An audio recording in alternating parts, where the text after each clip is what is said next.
naskah kuno yang tertulis tahun 1719 Masehi. Manuskrip ini adalah tentang jejaring ulama di Nusantara. Apa yang menarik dari manuskrip tersebut? Tentang,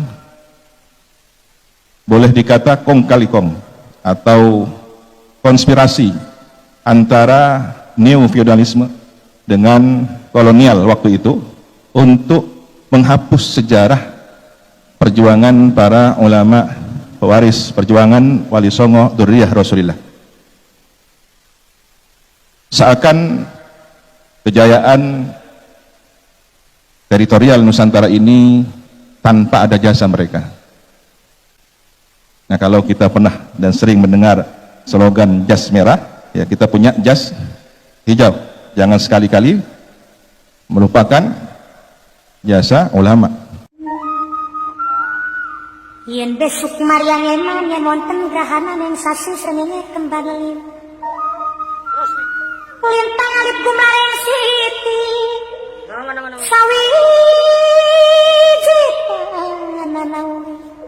Sawiji tanana urip mengisun karo sampean mati yang mungkin siar. Assalamualaikum warahmatullahi wabarakatuh. Waalaikumsalam warahmatullahi wabarakatuh. Bismillahirrahmanirrahim. Alhamdulillahi rabbil alamin. Wa bihi nasta'inu ala umri dunya waddin. Wassalatu wassalamu ala asyrafil anbiya'i wal mursalin. Sayyidina Muhammad wa ala alihi wa sahbihi ajma'in. Qala rabbi shrah li sadri wa yassir li amri wahlul 'uqdatam min lisani yafqahu qawli. Amma ba'du.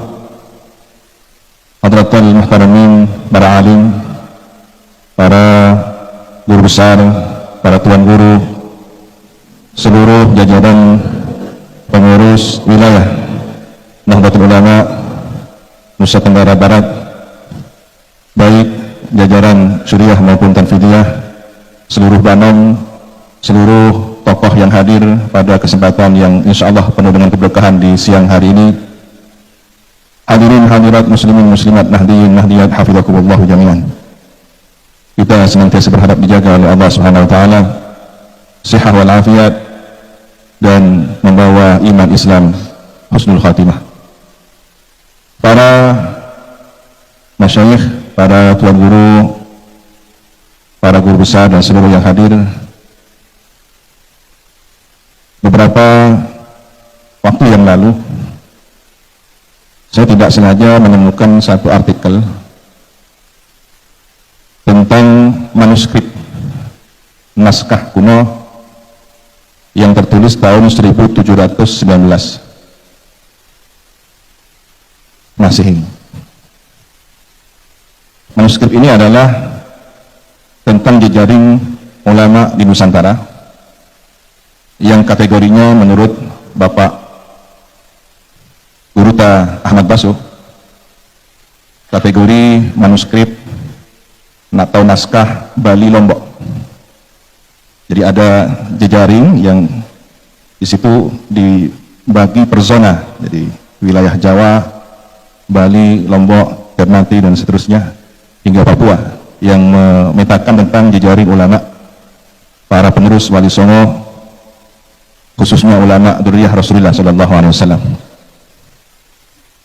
Yang cukup menarik kita pada kesempatan hari ini adalah tentang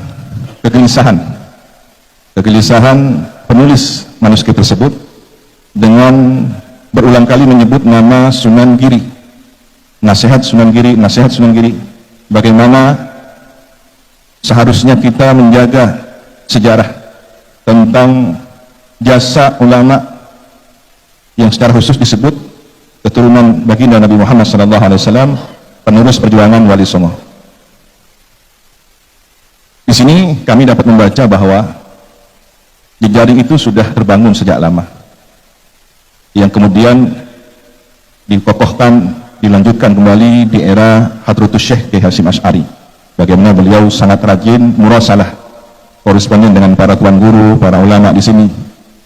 Dan tidak heran kalau kemudian di Pulau Lombok ini warga NU-nya cukup banyak, karena memang dari sejarah panjang tersebut kita bisa kembali membaca hubungan ruhani, hubungan tidak hanya secara tertulis, tapi kami yakin beliau adalah seorang arif billah, para wali Allah, kekasih Allah yang saling terhubung ruhani mereka, dan keberkahannya kita rasakan pada hari ini, alhamdulillah. Apa yang menarik dari manuskrip tersebut? Tentang,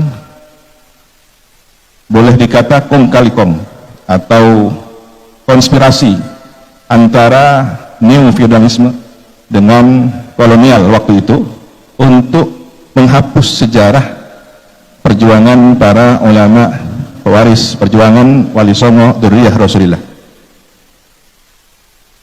Seakan kejayaan teritorial Nusantara ini tanpa ada jasa mereka. Nah, kalau kita pernah dan sering mendengar slogan jas merah, ya kita punya jas hijau. Jangan sekali-kali melupakan jasa ulama, sejarah ulama. Nah, ini yang harus terus dikawal oleh Nahdlatul Ulama. Dan boleh jadi konspirasi itu dalam bentuk yang lain di masa-masa yang akan datang, entah bernama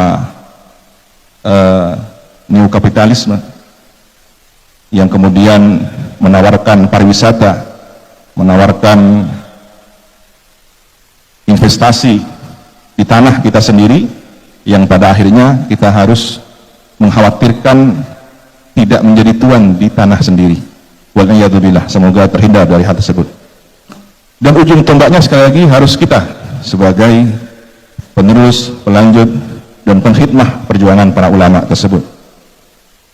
Mengingat bahwa sejarah pintu masuk peradaban Islam di Nusantara ini adalah perairan, pantai, ya, sangat terbuka sekali. Hal yang negatif pun terbuka, yang positif pun terbuka.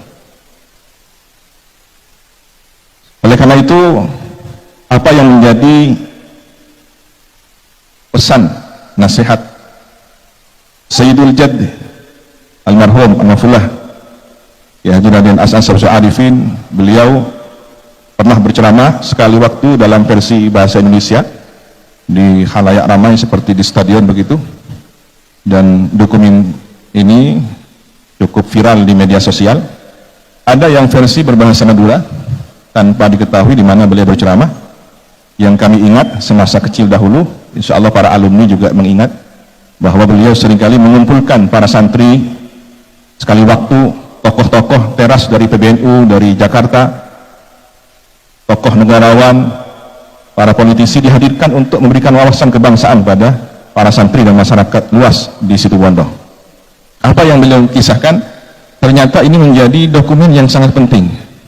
Dalam bahasa Madura beliau menyampaikan, engkau ki engak lembek, kok ki kanak mireng tribuna para kiai sepuh. Saya ingat kecil dulu, semasa saya kecil dahulu, saya mendengar pembicaraan para sesepuh dari kiai-kiai. Nah, ini diduga beliau mendengarkannya semasa mondok di Syekhuna Khalil Al-Bangkalani, karena di usia antara 7 hingga belasan tahun pernah juga beliau di Kiai Imam Tengkina. Nah, antara dua pesantren itulah beliau masa kecil hingga remaja berada di bimbingan tarbiyah para ulama al-amilin, al-arifin. Syekhuna Khalil seringkali didatangi para tokoh-tokoh ulama nasional. Sebelum tahun 24 ya, tahun 20-an pernah ada 60 ulama berkumpul di Surabaya menyampaikan kegelisahan ketika itu tentang fenomena yang ini sangat diduga kuat produk impor. Jadi Islam yang sengaja didesain oleh penjajah, oleh kolonial untuk menghancurkan akar keagamaan di Nusantara ini. Mereka dilarang untuk berziarah kubur, mereka dilarang untuk tawasul, mencium tangan para ulama, tabarukan, dan seluruh ritual tradisi yang sangat identik dengan Nahdlatul Ulama hari ini. Kegelisahan itu tidak kemudian menemukan solusinya, sampai 44 ulama